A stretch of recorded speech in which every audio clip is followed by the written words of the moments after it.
I think it's probably more like 500 million by now. It's a lot, and every one of those are babies that were most of them forcibly aborted. And I would say that those babies, of course, are victims, but I would say the mothers and even the fathers are victims. It just traumatizes the entire family. And what it has done long term is it has, because of son preference, it has led to gendercide, the sex selective abortion of baby girls, which has led to a situation where there's 37 million more men living in China than women. And that has led in turn to sex trafficking. China is like one of the worst countries in the world for sex trafficking. So basically, women are smuggled into China in order to find wives for these men, that because the population is so disproportionate. Yes, that's part of it. That's probably that's a very important part of it. Women smuggled, or not even necessarily smuggled, but defrauded, so that they will go. For example, there was a story recently about a woman in Myanmar who was told that she was going to be getting a great job as a cook in China, and then when she got there, she found out that she was a forced bride. So. And so many women from even as far away as Africa are brought into China to be sex slaves. Women are trafficked from within China also, and also China is a major. They actually provide sex slaves to other countries. So you put it all together, and China is one of the worst countries in the world in terms of sex trafficking. That's obviously one of the biggest parts of the work that you're doing, is trying to end this practice of sex-selective abortion. Tell us a little bit about that, Reggie. So sex-selective abortion is, in my opinion, a form of forced abortion, but it's not forced by the government, it's forced by the family. Because of the coercive low birth limit, especially under the one-child policy, because of son preference, most families, really is usually the father and his parents, want that one child or one of the two children to be a boy. And so then they will pressure a woman to go in and get an ultrasound. And if she finds out that she's having a girl, they then will pressure her to abort that baby or abandon her. So either they say, give her up. Give her up can mean give her to a childless couple, but too often it means put her into leave her out in a field to die. And so we have something called a Save a Girl campaign, where we have saved hundreds of baby girls in China from either sex selective abortion or abandonment. And there's many, many girls where the mother is being pressured to give up the girl, but because of the resources that we have given the mother, that she's able to keep her daughter. So this is something that gets me up in the morning. Is all those baby girls that are with their mothers, alive and happy and healthy because of our work in China. And it's probably one of those issues in terms of sex-selective abortion that for too long people thought, this issue is confined to other countries that are far away, whether it's China or India, but it's happening in Europe as well. Oh, and it's happening in America as well. And see, this is the thing, is that the so-called feminists will say, we should allow sex-selective abortion because people should be able to abort for any reason. And so then they tout it as some kind of a women's right or women's freedom. And what they are ignoring is that for every sex-selective abortion that is done by somebody who is freely choosing to abort a healthy baby because of its gender, there's probably 100 women who are being forced by their husbands, by their families to abort. And they don't want to abort those baby girls. And laws against sex-selective abortion protect those women and their right to give birth to their daughters. One story that is particularly touching is that of Annie Zhang. Would you share that with us, Reggie? Oh, well, Annie was almost a victim of forced abortion by the government. So she was born in 2003, and her father, Zhang Lin, is a dissident. He was in China. We've been able to get him to the United States, but he was being heavily persecuted in China. And when they could not silence him by jailing him and torturing him, they actually went after his daughter, Annie. But when Annie's mother was pregnant with her, because Annie was his second child, they were coming in to try to forcibly abort her mother. And her mother, they threatened them, like, we're going to throw boiling water on you. We're going to, take a knife and stab you if you grab us and forcibly abort our baby. And because they fought back so hard, both physically and also Zhang Lin, of course, as the dissident, had an online following and sort of documenting what they were doing. And they let Annie be born. Okay, so she made it into this world, but then when Zhang Lin, when they couldn't shut up her father, the dissident, they went after her and detained her. Or actually, what they did is they made it so that she could not go to school. They put her and her father in house arrest. They escaped house arrest.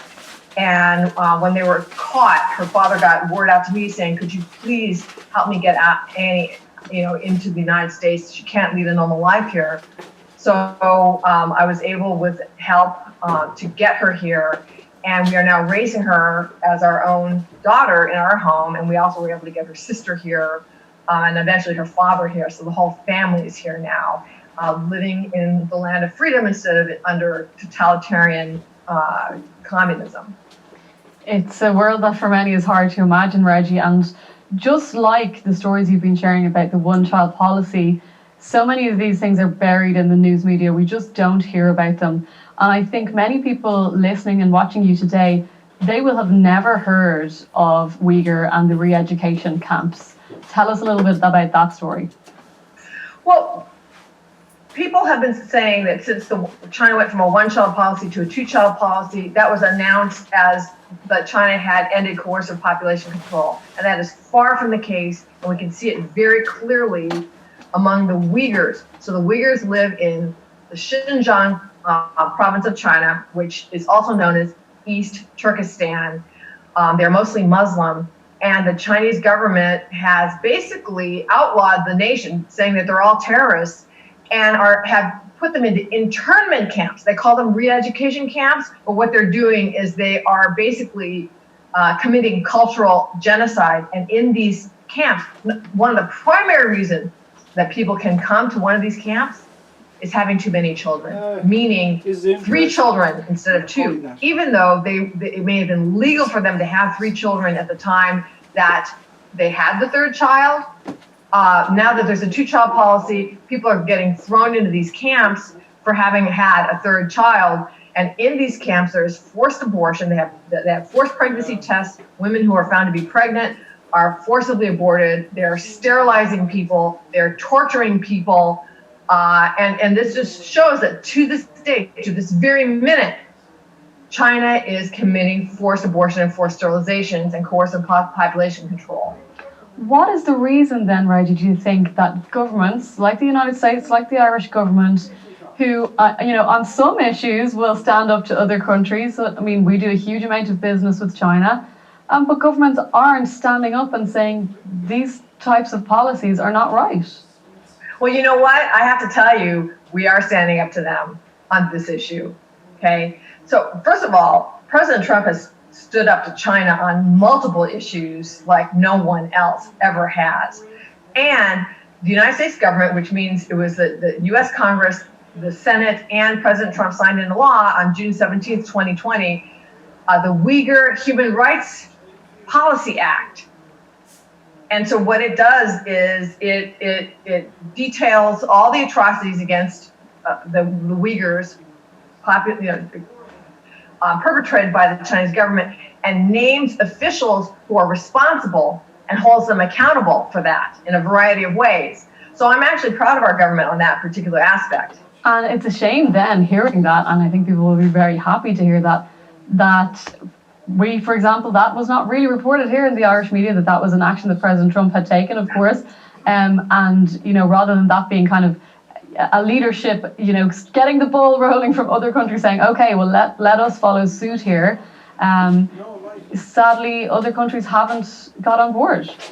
Well, okay, so this is something that your listeners can do. Maybe somebody in Ireland can, start a petition saying we need a Uyghurs Human Rights Policy Act and get the Irish government to take action as well. Yeah, it's a good action piece that we can do today. Do you think that, what's being perpetrated against the Uyghur people meets the probably more understood definition of genocide? I do. So the definition of genocide is the deliberate killing of an ethnic group, and that's sort of a boiled down. And so this is not like a quick dramatic genocide where they go in and just mow everybody down, but they are absolutely killing people, in Xinjiang, East Turkestan. And then what they're doing is also a cultural genocide. So these internment camps, these quote unquote re-education camps, what they're trying to do is they're trying to re-educate the Muslim people to become atheists, and become atheist communists. In other words, they're trying to educate them out of their culture. They're trying to educate them out of their faith. So, and then they're taking their children away and putting them in orphanages or in some other kind of schools where they're undergoing basically brainwashing, Chinese indoctrination to be more faithful to the Chinese government than they are to their own family. Reggie, I think most people listening to you today will just be so inspired by your courage and your commitment to this cause that has just been unwavering. What is it that actually keeps you going? Well, another thing that keeps me going is our helping the widows. So this is something that's really, really underreported. So we have a network inside of China for our Save a Girl campaign, and we have found families where the mother is being pressured to abort or abandon her baby girl, and they'll go to her door and say, congratulations on your daughter, girls are as good as boys, and we will give you $25 a month for a year to empower you to keep your daughter. And so that's how we've been saving these girls. We've had a huge success rate with this. But in that same area, we were discovering these abandoned widows who are also victims of the one-child policy. Because in rural China where we are, they used to have large families which would support the elderly. And now the family structure has been decimated, so there's no one to support these elderly. And senior suicide has skyrocketed 500% over the last 20 years in connection with the one-child policy, with these seniors actually being sometimes pressured by their own families to kill themselves. And so because we have this network, we are able to actually go to these widows and say, you're a human being created by God in his image. You have dignity, and we're here to help you. And we give them $25 a month. And for some of those, that goes directly into being able to eat every day. For others, they use it to heat. We were in a cold area to heat their little room during the winter. But what it does is it conveys to them that someone somewhere, even on the other side of the world, even when their own children have abandoned them, someone somewhere cares about them and is willing to come to them every month and make sure that they have some improvement in their lives and in their dignity in their old age. I think the dignity is the key word there, just about the respect for each and every human being, whatever age they are. And is that something that the pro-life movement needs to really focus on, that, being pro-life is respecting life at all stages? That's right. And with the rise of horrific euthanasia in our time, including in Europe, I don't know if it's hit Ireland yet, but I do think that the pro-life movement needs to embrace the whole life of the person, from conception to natural death, and to oppose these horrible policies of euthanasia where people can be.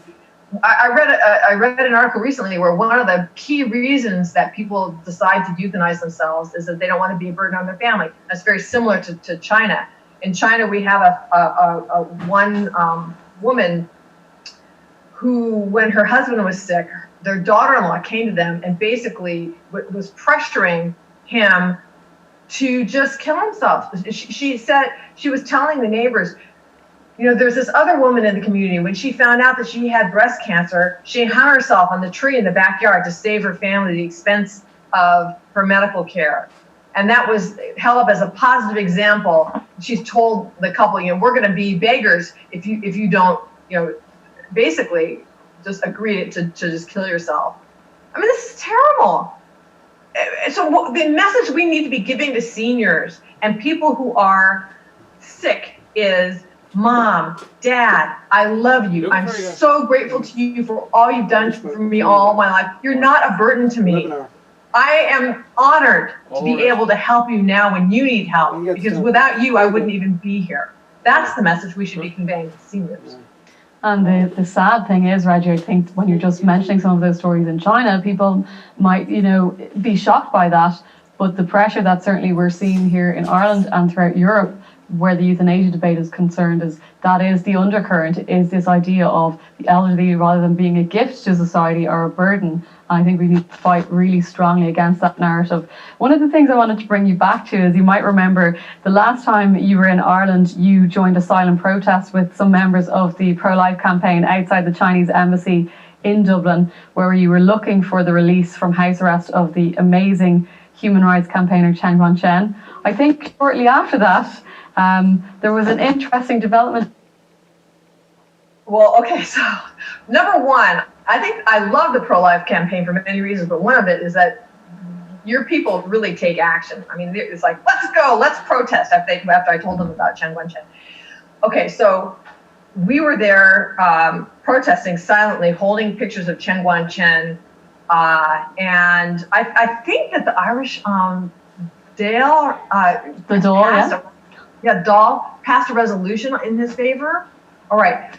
So then I went back to my hotel room, and I think it was that night or just a couple nights later, and I had been in communication with somebody inside of China who was helping him inside of China. And she told me that he had escaped house arrest, but was in hiding. And the police didn't know yet that he had escaped. Anyway, so while I was in Ireland, the police found out that he escaped. And she was very worried about being detained. And I was on Skype with her about half of the night, and then all of a sudden her Skype went dead, and I knew that she had been detained. And what happened next then? Well, I'll tell you, I flew to DC and, was advocating for her. She eventually got out and said that she had been treated well. I was very worried that she was being tortured. She wasn't, but it was a pretty severe warning. When they had her in a hotel room, they could have done anything that they wanted to her. They didn't. And I think that part of that was because of the international attention, right? This is something that people need to understand. People think that appeasing China and just kind of looking the other way when they do bad things is going to help our relationship with them. No, it does not. Okay? You turn the blind eye, you don't hold them accountable, and they'll just push further and push further and push further with worse abuse. And what dissidents say who've escaped, including Chen Guangchen, will tell you is that when the international eye is on their case, they are treated better in detention. So anyway, that's one of the important messages, Reggie, today, just for people who are listening to you, and just sometimes you can feel powerless when you think of the power that the Chinese authorities have in these situations of forced sterilization and abortion. And it's the danger that we can fall into and say, well, what can I actually do about it?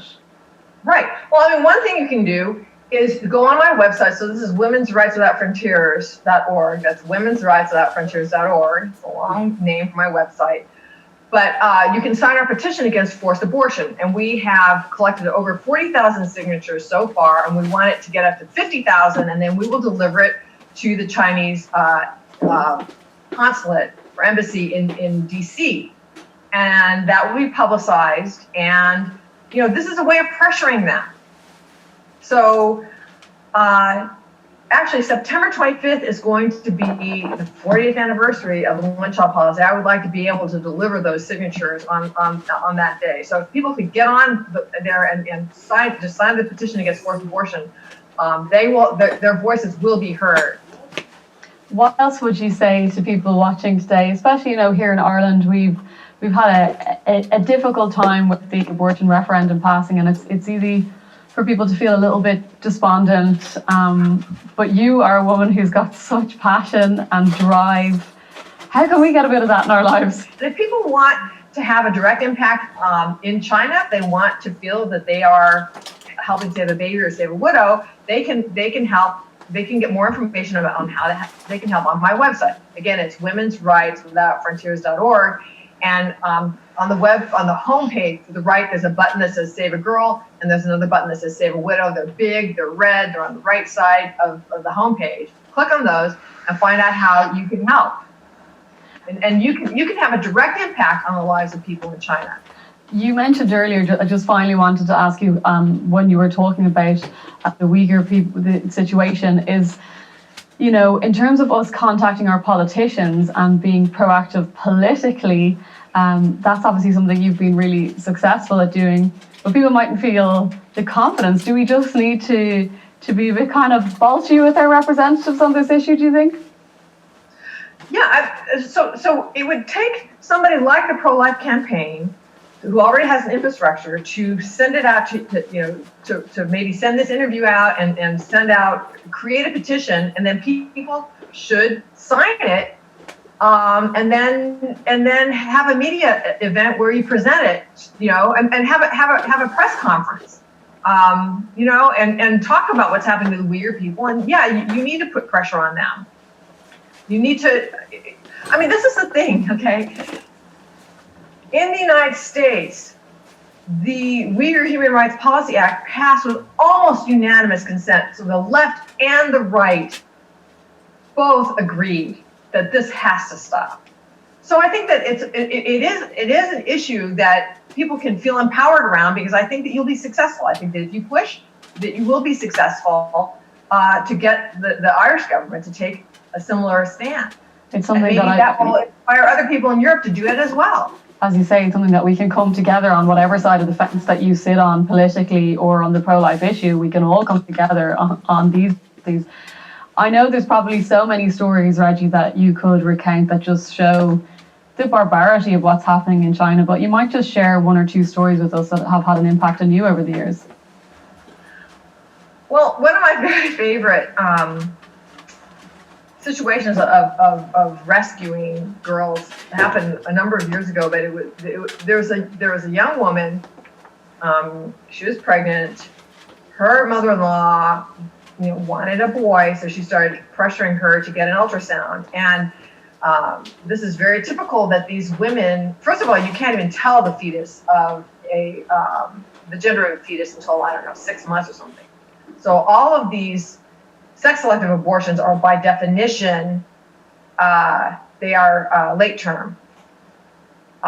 So anyway, she was dragging her feet, and I don't know how many months pregnant she was, 7 months, 8 months, very late in the pregnancy. She finally relented and went in for that ultrasound. And what she discovered is that not only was she carrying one, but she was carrying 2 baby girls. So that even under the 2-child policy, both of her slots would be used up by girls. So then the mother-in-law came in and was just hammering her to end that pregnancy altogether. And she didn't want to. So thank God our field worker found out about this and visited her and said, congratulations on your daughters. Girls are as good as boys, and we will give you not only one, but we will give you 2 monthly stipends for a year to empower you to keep your daughters. So those girls were born, and they are cute as pie, and they wouldn't even be alive if it weren't for our campaign. So just even that those 2 lives saved makes everything worth it. It makes it all worthwhile. It's amazing, actually. It's just like, as we're chatting, that obviously one of the big issues in China in terms of sex-selective abortion is pressure that women are put under by other people to have abortions. And of course, that's happening in Western countries, but in different ways. Pressure might be coming from an abusive partner or from another family member. So this abortion pressure is something that crosses seas and borders. Well, that's right. I mean, there are forced abortions in the United States, no doubt, in Ireland as well. So one case of a forced abortion would be, where the daughter of an upstanding couple gets pregnant and they don't want the shame on their family and they force their daughter to have an abortion. I mean, that's illegal. You can't force another person to have an abortion. So, and then as you said, there are boyfriends who just don't want their girlfriends to have a baby, and there's a lot of situations. Anytime a woman is pressured into having an abortion that she does not want to have, that's a forced abortion, and it's illegal under U.S. law. Reggie, it's been just absolutely wonderful to be able to chat to you today, and indeed about the fantastic work that Women's Rights Without Frontiers is doing. And we'll show the website again so people can check out the work that you do and support the work as well. And we're looking forward to chatting to you very shortly on our panel discussion. Thanks so much for joining us today. Thank you so much for having me. Wow, that was powerful stuff, and thank you. So I'm going to pass over to Sheila. She represents the grassroots, and reading the Q&A all along and the chat. So over to you, Sheila, and I'll join you at the end. Hello, everyone. Hi, Lorcan. I don't see, has Reggie joined us there? I'm not sure if I see Reggie, but anyway, look, thank you. That was really, really incredible, powerful stuff. The amount of questions that are coming in, I'll try my best to consolidate those questions. But I suppose just first of all to put a couple of questions to Lorcan. I suppose often we talk about, finding the middle ground with people on the pro-choice side of things, and to find a common ground and something that we can all agree on. And I think that when we listen to stories and what Reggie has to tell us about China, you would think a reasonable-minded person would think that we were very much on a common ground in this side of things. When we talk about the level of abortions, which are absolutely staggering, when we talk about the issue of forced abortion, when we talk about the issue of gendercide, surely this is common ground. Just from a legal perspective, and again, this sort of ties into the role that Amnesty played during our referendum. Where is Amnesty International, Lorcan, in all of this? Why are we not hearing them speaking out on the very topic of the human rights abuses in China? Well, Amnesty International. Let's talk about forced abortion first, which is probably the issue that has, I guess, had the longest concern for a lot of us working in this space before even the Uyghur persecution started. A lot of the international abortion lobby groups, so Amnesty International, the Centre for Reproductive Rights, and others, they see discussions about gendercide and the forced abortion as being an attack by pro-life advocates on the concept of abortion generally. So they have always been reluctant to talk about these issues at the United Nations, and particularly at the United Nations in Geneva, where the human rights organizations are based. Because essentially any criticism of any type of abortion is a criticism of all of abortion. And then that's been a view that privately they will express. But really what they talk about then is safe access to abortion. And that's always the way in which they answer those concerns. And they use language like reproductive health, access to reproductive health options, all of those kind of language, which is, of course, cover for abortion.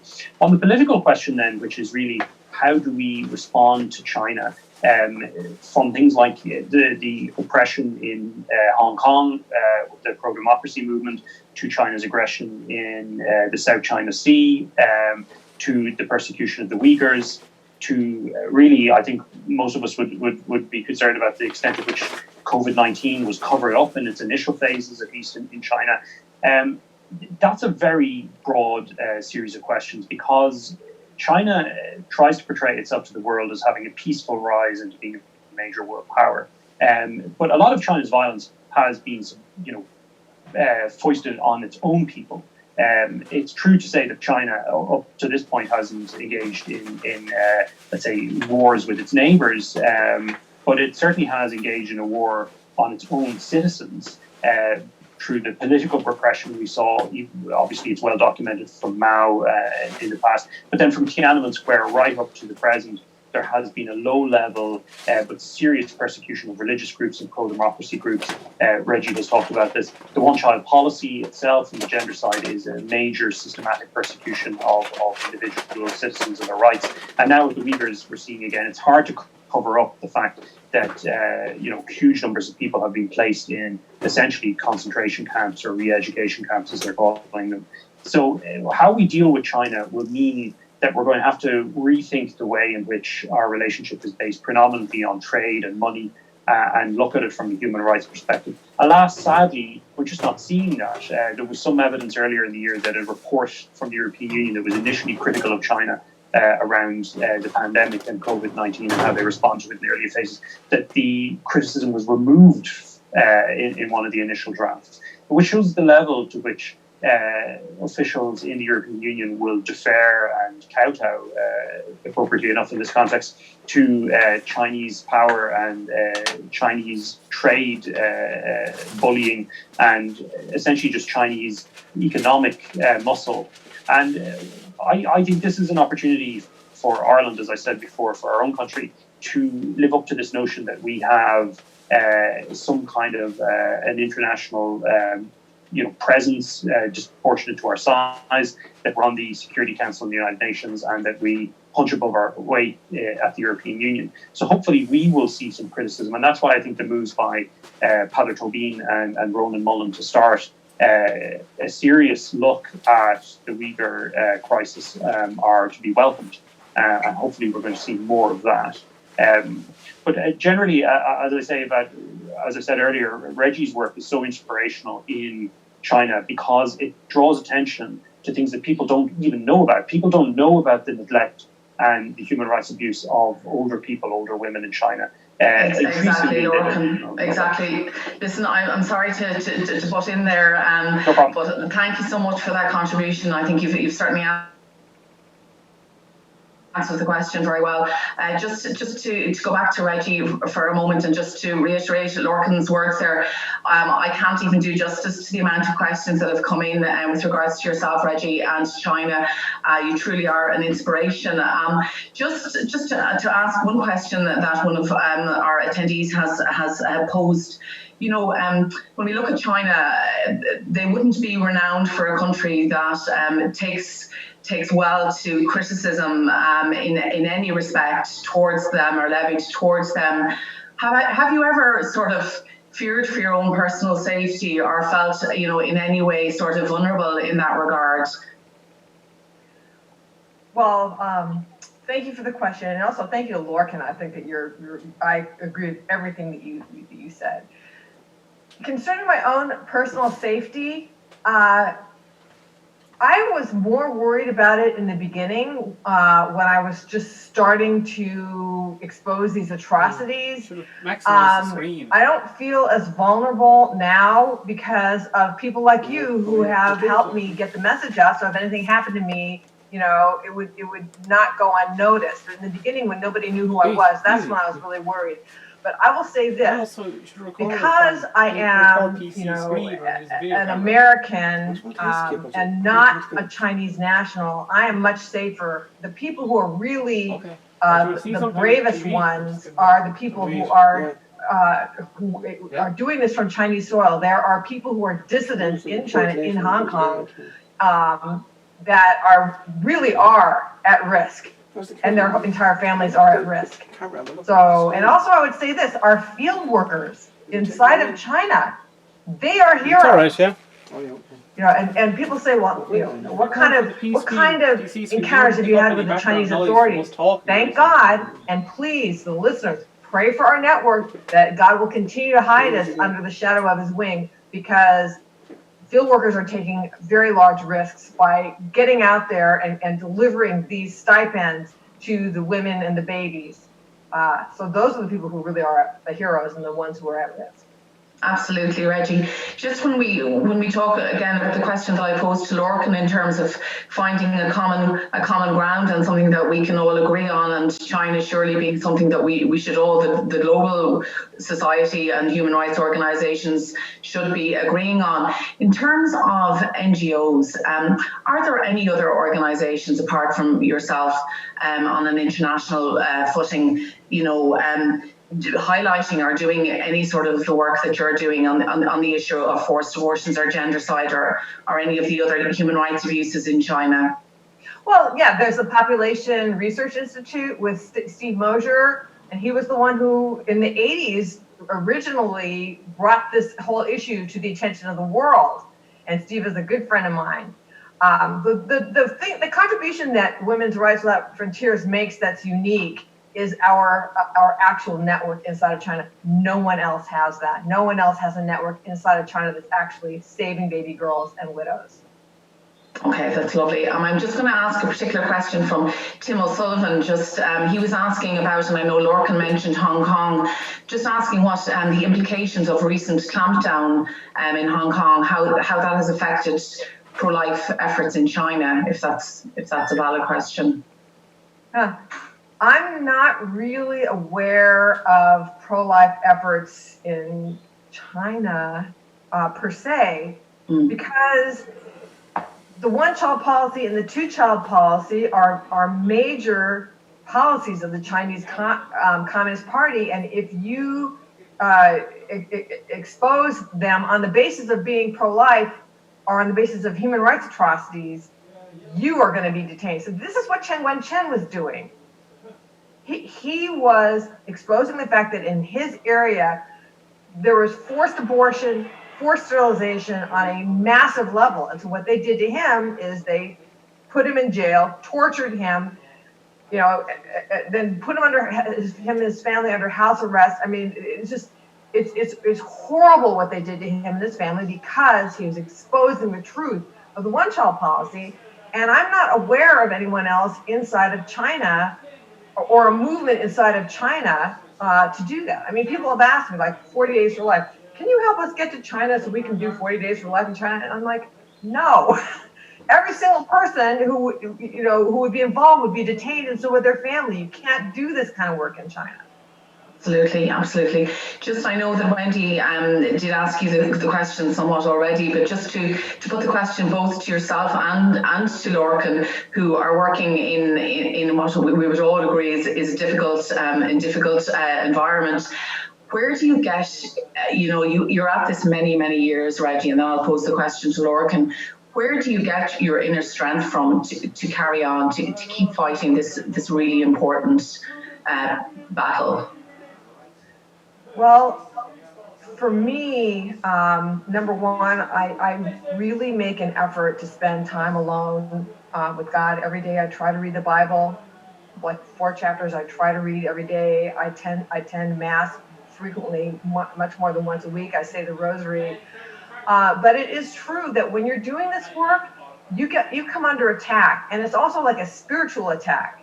So the way that it comes to me, like the spiritual attack that comes to me, is just a spirit of heaviness, like, I can't do, you know what I'm saying? That, and so what I would really ask for myself and for Lorcan and anybody else who's doing this work is for people to pray for us.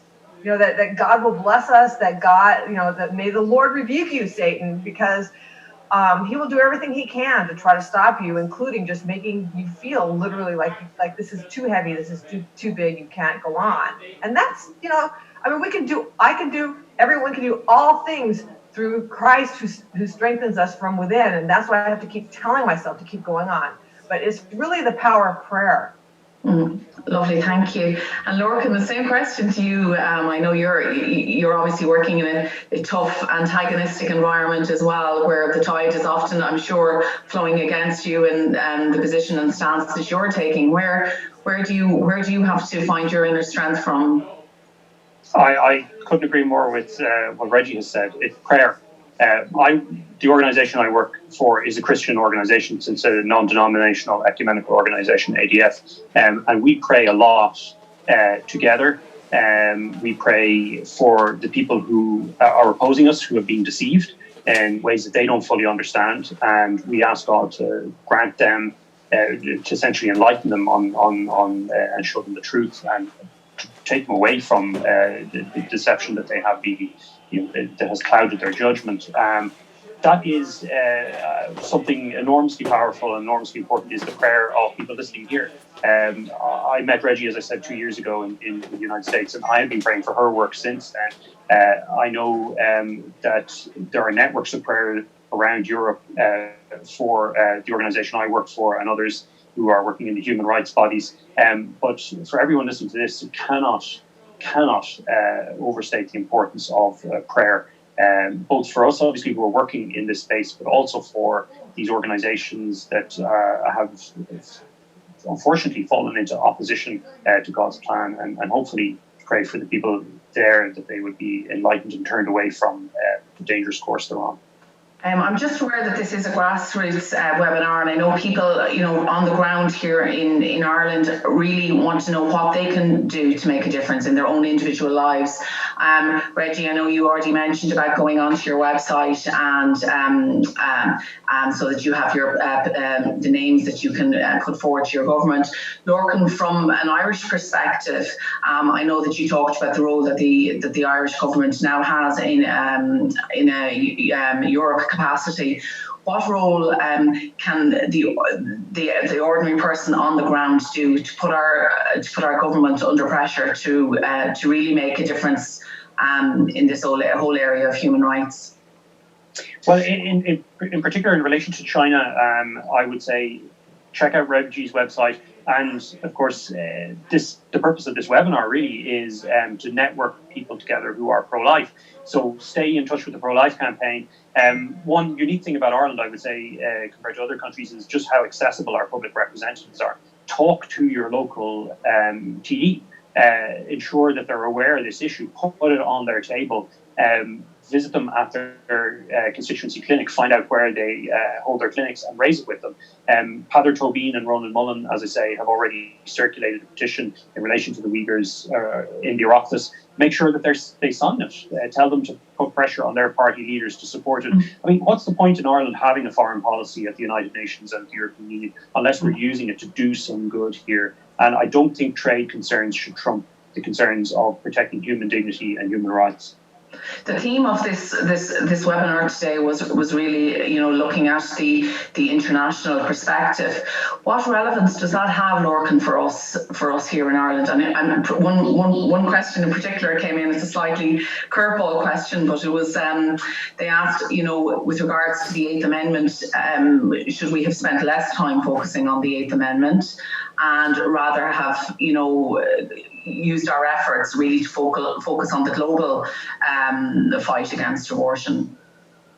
Well, the Eighth Amendment, this was an enormous blow for all of us, and I know we all felt it incredibly deeply. And the figures that came out earlier this year was an extraordinary number, 6,666 abortions under the Act since it was introduced. Now, some of those are for, we can go into the breakdown of the figures, but nevertheless, it's tragic. It's a tragic time for Ireland. But like Reggie said, and like others in the pro-life movement have been saying, it's not about being disheartened. It's about understanding that we have a duty to the next generation and to the generation after that, and so on into the future. And the question we have to ask ourselves is what we did now to try and build a culture of life. So that means, in many ways, going back to the drawing board, seeing what we can do to make pro-life issues relevant in the political space, but also like with young people and students, as Madeline was saying earlier, like there is no shortage of ideas out there. And if we realize that we're fighting ultimately on the side of the good, the side of life, the side of something that is precious, then that should give us motivation to do something about it. We can't pick the time we were born in. That's beyond our control. The question we have to do is what we do with the time that we were given. And I think movements like this with the pro-life campaign, networking ourselves, they're enormously important. Absolutely. Just a final question before I wrap things up on my end of things, both to yourself, Lorcan, and to Reggie. It's really important that we focus on hope. I think we'd all agree with that, and that we focus on the future.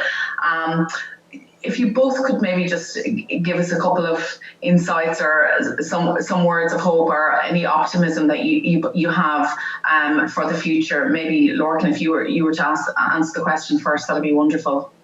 Sure. Very quickly, so I can let Reggie in. What I've seen, and I think a number of people are seeing this in a number of different European countries, is the number of young people that are coming to the pro-life cause.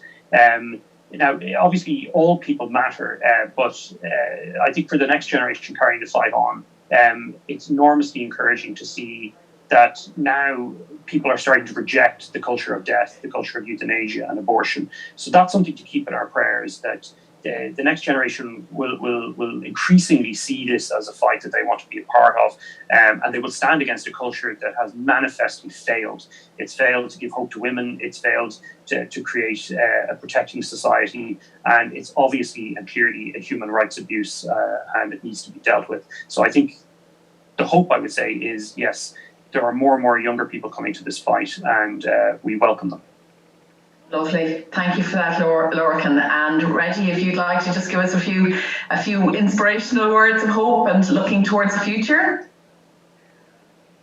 Well, actually, I something that gives me hope is the way that the whole coronavirus debacle has unmasked the Chinese Communist Party. You know, they have this propaganda department that has convinced the world, or has tried to convince the world, that they are everybody's friend, and that they are a wonderful government, and that there's not any problem there. And then they lied to the world about the coronavirus, about the human-to-human transmission, opposed shutdowns on flights in and out of China.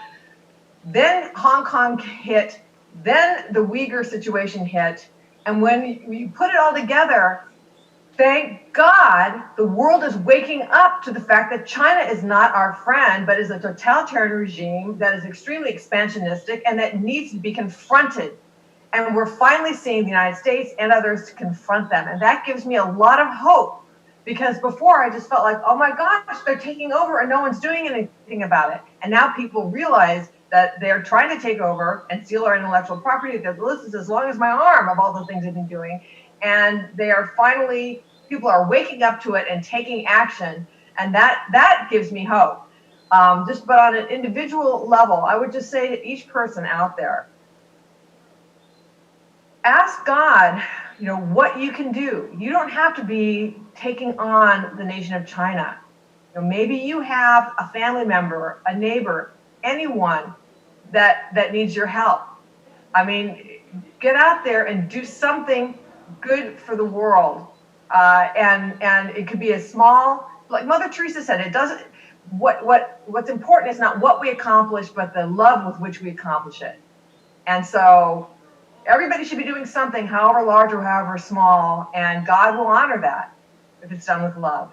That's lovely. Thank you so much. That's a lovely way to wrap it up, Reggie, with those beautiful words. I know that we're running over time, so just on my side of things, I just really, again, want to really thank you, Reggie and Lorcan, for joining us, and of course, Madeleine as well. I'm just going to pass it back now to Louis to wrap it up. Wrapping up time. Well, that was fantastic. Very inspirational, very informative. And I just have 5 thank yous, and we're going to... So thank you to Madeleine, and she will be she'll be watching, I'm sure. Lorcan Price, thank you, Lorcan. Thank you to Reggie Middlejohn, and can I just say I didn't get a chance to talk to you, but my wife finds you so inspirational. So thank you for all your work. Also, I think thank you to Sheila. She did a great job, and Wendy for a fantastic interview. And most of all, thank you to the grassroots people who attended. You're what it's all about, and this is what we want to remind you of. It's for you. It's an access. We want to get to know each other. So go to the website. You'll see PLC Network email. Email goes directly to me, and get involved. Okay. Also, I want to remind you, we'll get a feedback email, and this is all shaped by you, so it's very, very important that you fill out those feedback, and we can make the next one. Speaking of the next one, it's on the 5th of September on a Saturday, probably 12 o'clock as well. And we want to invite you to that as well. Now, we have done a lot of work over the last 18 months, and we have a little bit of a VT to end with. So we'll end with that, and it just goes through some stats and some details of the work of the pro-life campaign. Thank you, God bless, stay safe, and we'll see you on the 5th of September. Thank you. Thank you.